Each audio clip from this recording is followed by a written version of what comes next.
Thank you for coming this morning.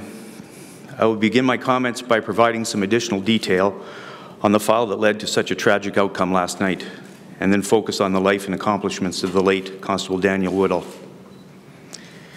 Because some aspects of this file are under investigation by the Alberta Serious Incident Response Team, there are some areas that I will not be able to discuss. However, our own homicide unit is investigating the events that led to the death of Constable Woodall, so I can provide some amount of detail. The investigation has progressed over the past 12 hours.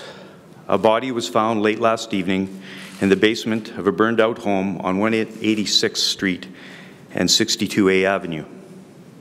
An autopsy is scheduled for today to determine the identity of the remains and the exact cause of death.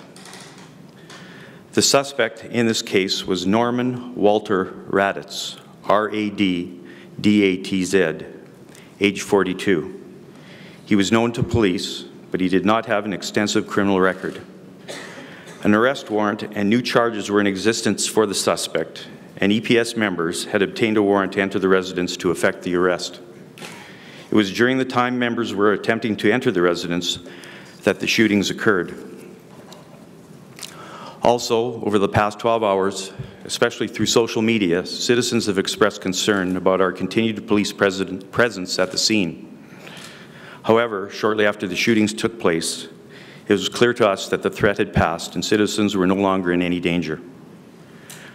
To reinforce that message, early this morning, we posted information to indicate that we were not looking for any additional suspects in this case.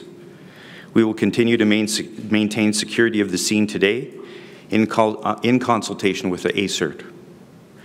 The case that led to last evening's events was a lengthy hate crimes file, with evidence dating back to February of 2014.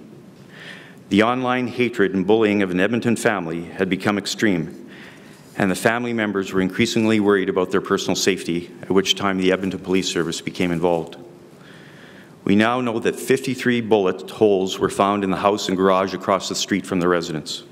Some of those bullets passed right through the house, which speaks to the power of the weapon being used.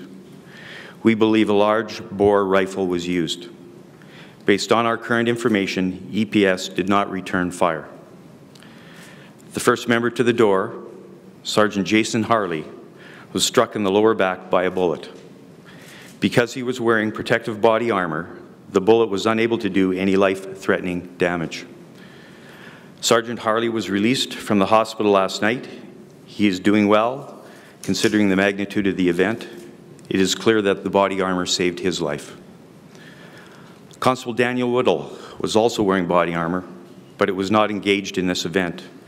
Sadly, he died on scene due to a catastrophic wound. Constable Woodall graduated from recruit training with the EPS on July 23, 2007. He had worked in Southwest Division for most of his career and was assigned to the hate crimes detail of the drug and gang section in October of 2013. Prior to working with the Edmonton Police Service, Constable Woodall worked for 4 years in Manchester, England as a police officer. I have spoken to colleagues and supervisors of Constable Woodall, and through their memories have learned of a police officer who was a keen investigator, a dedicated father and husband, and a passionate soccer supporter. I've also learned about his sense of humor and his dedication to his career. His wife told me this morning that he died doing what he loved.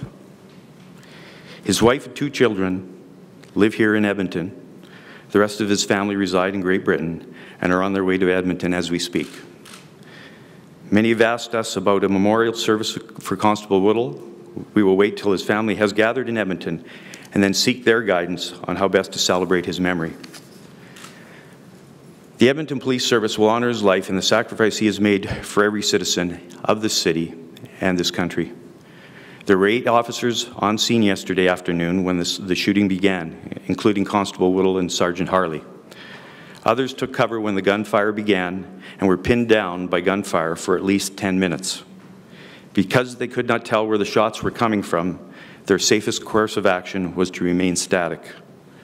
Those members were in harm's way and survived.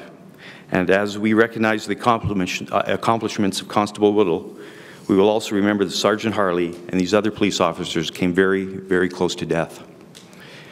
We've received calls of support from all across North America, including from the FBI, the Ontario Provincial Police, the RCMP, the provincial sheriffs, and policing agencies from most major Canadian municipalities. These organizations share in our grief due to a common bond.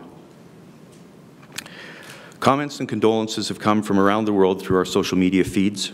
We have been touched by the kind words of our many supporters in this city, and we will be sharing your words with our police officers over the days and weeks to come.